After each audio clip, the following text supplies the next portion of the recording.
Hello and welcome to Commerce Made Easier. In today's lecture of accountancy, we will start our new topic that is company accounts. And company accounts में हम discuss करेंगे कि company क्या होती है और उसकी accounting work कैसे किया जाता है. So before we start the accounting work of related to company, we will understand what is company and what are the characteristics of company. So company is an artificial person created by law having separate entity with the perpetual succession and common seal. तो this definition was given by professor हैने और उसके अनुसार क्या है, company एक artificial person है यानी कृत्रिम व्यक्ति है which is created by law. तो कानून जो है उसको एक व्यक्ति का दर्जा देता है.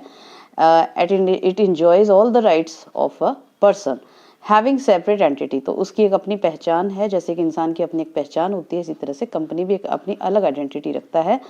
And with perpetual succession. Perpetual succession means there is continuity in the business. तो बिजनेस जो है वो लगातार चलता रहता है बिना रुके. And common seal, it has its own common seal which acts like signature on the official documents of the company. तो इस तरह से ये कंपनी की डेफिनेशन है जिसमें इसकी कैरेक्टरिस्टिक्स भी ऑलरेडी आ गई हैं. And now we will discuss the characteristics of company. तो company is a legal person having separate entity from its members. It runs the business on its own name. तो company एक legal person है जो कि कानून ने उसको एक लीगल आर्टिफिशियल पर्सन का जो है एक आइडेंटिटी दी है. It has its own identity separate from its members. तो कंपनी जो है वो उसकी अपनी पहचान है. उसका हर बिजनेस का जो भी एक्टिविटी होती है वो कंपनी के अपने नाम से होती है, ना कि मेंबर्स के नाम से होती है. The company have perpetual existence, that is its existence is not affected by coming or going out of its members. तो कमिंग इन और गोइंग आउट ऑफ मेंबर्स मतलब कि कोई भी शेयर होल्डर अगर कंपनी को छोड़ के जाता है यानी कि अपने शेयर्स को सेल कर देता है, किसी और को ट्रांसफर कर देता है, या वो अपने कंपनी से जो है में आता है, उससे कंपनी पे कोई इफेक्ट नहीं पड़ता है. जैसे कि हमने अदर फॉर्म्स में देखा था, जैसे सोल प्रोप्राइटरशिप बिजनेस है या पार्टनरशिप बिजनेस है, वो अफेक्ट होती हैं मेंबर्स के आने या जाने से. लेकिन यहाँ पर कंपनी जो है इससे कोई असर नहीं पड़ता, वो लगातार चलती रहती है.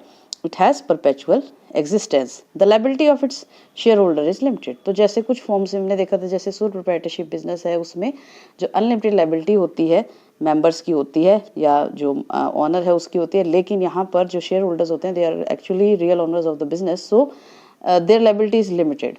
तो जितना इन्वेस्टमेंट उन्होंने किया है, जितना पैसा उन्होंने लगाया, उतने तक की लाइबिलिटी हम उससे ले सकते हैं. उसमें उनकी जो पर्सनल प्रॉपर्टी है लाइबिलिटीज पे करने के लिए हम उसको अटैच नहीं कर सकते हैं, उनको सेल नहीं कर सकते हैं. Then next characteristics is a company have common seal that works as signature on all official documents. तो हर जो company, because it is an artificial person and it does not have hands, तो उसकी जगह एक कॉमन सील जो होती है वो इसके एक सिग्नेचर के रूप में यूज़ की जाती है. तो जो भी इसके ऑफिशियल डॉक्यूमेंट्स होते हैं, जो भी डीलिंग्स होती हैं, कॉन्ट्रैक्ट्स होते हैं, सभी पर वो कॉमन सील पाई जाती है. The management and ownership are separate. तो जैसे हमने पिछले जो फॉर्म्स पढ़े हैं उसमें जो ओनरशिप है और जो मैनेजमेंट है यानी कि बिजनेस को चलाने वाले लोग और बिजनेस के मालिक दोनों एक ही होते हैं. जैसे सोल प्रोप्राइटरशिप बिजनेस में है, जैसे पार्टनरशिप बिजनेस में है, उसे वही चलाते हैं, वही पैसा लगाते हैं, वही सब चीज़ें करते हैं और डिसीजंस भी वही लेते हैं. लेकिन कंपनी में ऐसा नहीं होता है. Company is expert is run by the expert person that are called directors. तो डायरेक्टर्स जो है वो रखे जाते हैं. बोर्ड ऑफ डायरेक्टर्स जो एक उसका कलेक्टिवली हम उन्हें कहते हैं डायरेक्टर्स को, और वो डिसीजंस लेते हैं, वो मैनेज करते हैं. और इसमें इन्वेस्टमेंट जो होती है या शेयर होल्डर्स होते हैं, they are the real owners of the business, but it is managed by the hired persons that is board of directors. तो उनको हम सैलरी वगैरह देते हैं जैसे हम एक एम्प्लॉयज़ की तरह वो होते हैं.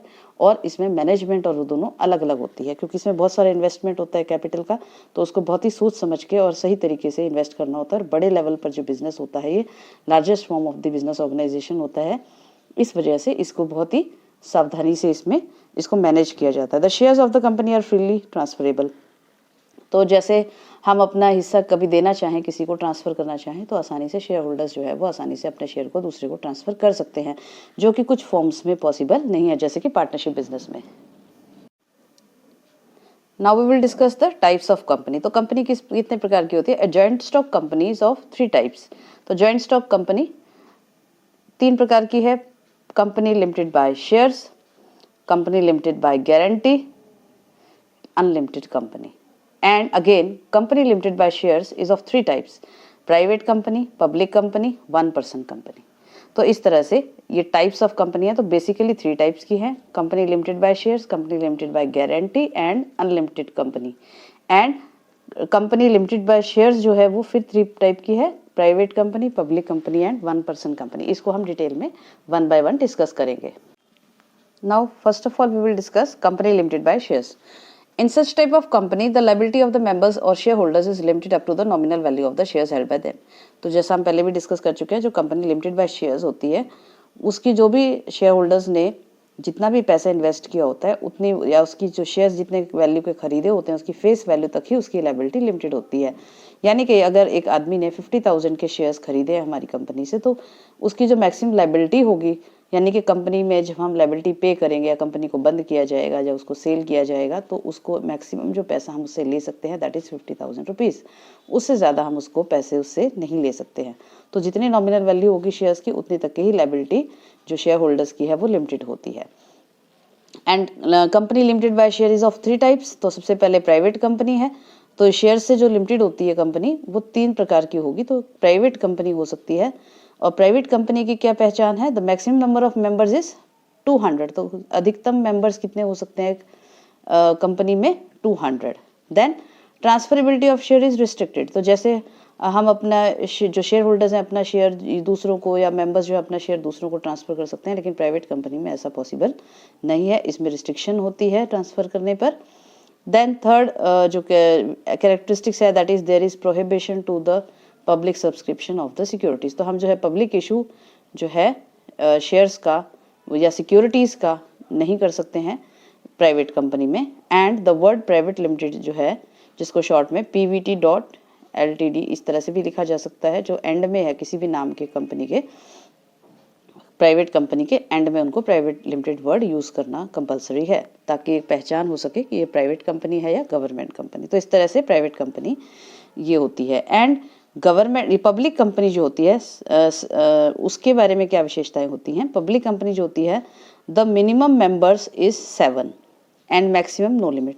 प्राइवेट कंपनी की एक पहचान और होती है, इसमें जो कैपिटल इन्वेस्टमेंट होती है तो ये 51% या उससे ज़्यादा जो पैसा है प्राइवेट मेंबर्स का लगा होता है, तो वो एक प्राइवेट कंपनी हो जाती है। और पब्लिक कंपनी जो होती है जिसमें 51% से ज़्यादा पैसा जो है गवर्नमेंट का या पब्लिक सेक्टर का लगा होगा, तो वो एक स्टेट गवर्नमेंट हो या सेंट्रल गवर्नमेंट हो, तो वो एक क्या बन जाती है, प्राइवेट पब्लिक कंपनी बन जाती है। तो उसकी भी कैरेक्टरिस्टिक्स हम डिस्कस कर रहे हैं। Minimum members is 7 and maximum there is no limit for the maximum members in a public company. And it can invite to public its shares. तो यानी कि वो अपने शेयर्स को पब्लिक सब्सक्रिप्शन कर सकती है। It can sold its share to public. Then there is no restriction on the transfer of shares. तो जिस तरह से एक प्राइवेट कंपनी में रिस्ट्रिक्शन थी, जो मेंबर्स हैं वो अपने शेयर को किसी को दूसरे को ट्रांसफ़र नहीं कर सकते हैं, लेकिन पब्लिक कंपनी में वो अपने शेयर को दूसरों को ट्रांसफ़र कर सकते हैं।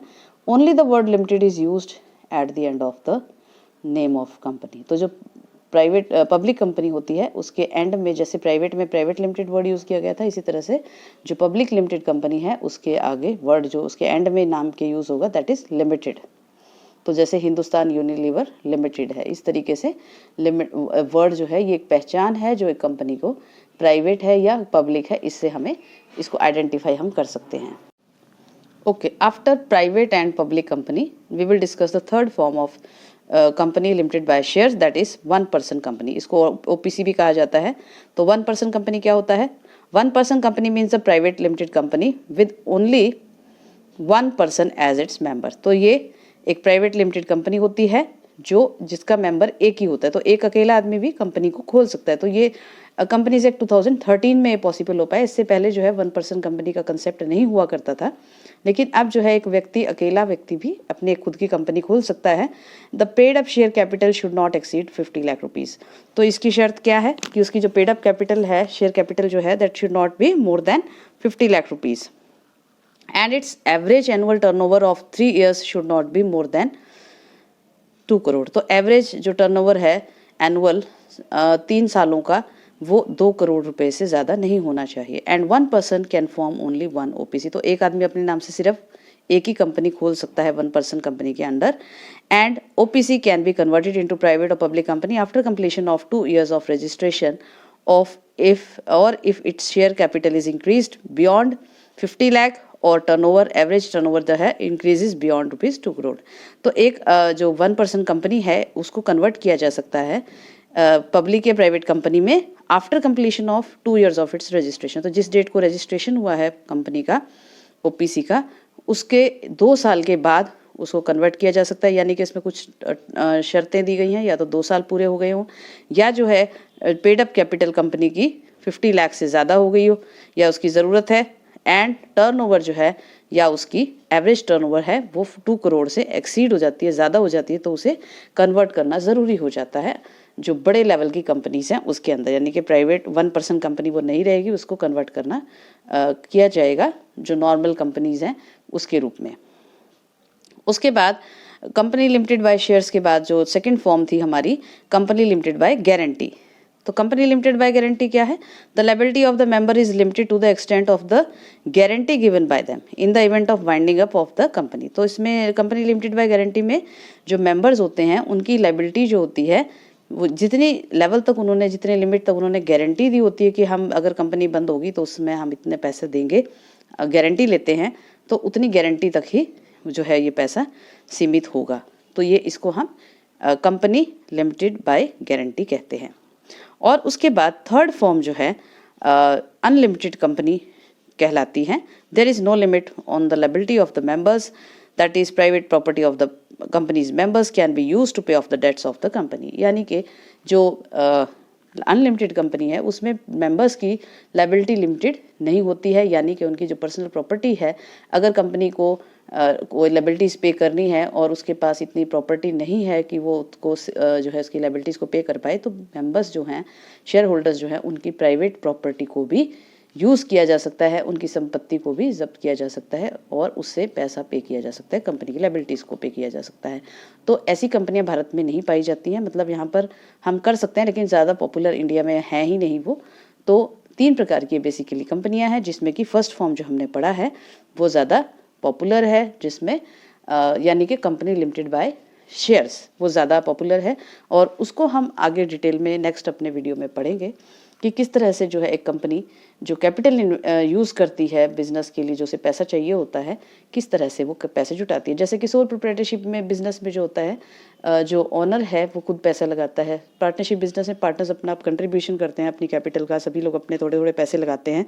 लेकिन जो कंपनी है, क्योंकि बड़े लेवल पर इसमें बिजनेस किया जाता है, तो 1-2 आदमी से जो पैसे से काम नहीं चला है, क्योंकि बड़े स्केल पर हमें बिजनेस करना है, तो इसके लिए बहुत सारा पैसा जो है उसकी आवश्यकता पड़ती है। तो जो हम शेयर होल्डर्स से जो है इन्वेस्टर्स जिनको हम कहते हैं उनसे लेते हैं। तो किस तरह से क्या प्रोसीजर होता है इसका, और अकाउंटिंग में हम इसको कैसे रिकॉर्ड करते हैं, टाइप्स कितने टाइप के शेयर्स होते हैं, ये सब जो है हम अपने आने वाले वीडियोस में देखेंगे। तो आज के लिए सिर्फ इतना ही। आशा है आपको आज की जो कंसेप्ट्स हमने डिस्कस किए हैं वो समझ आ गए होंगे, और अगले वीडियोस भी आप कंटिन्यू करेंगे उसमें और समझने के लिए कि किस तरह से शेयर्स क्या होता है, कितने टाइप के शेयर्स होते हैं और किस तरह से उनको इशू किया जाता है। Thank you so much for watching, and don't forget to like, share and subscribe my channel. Thank you.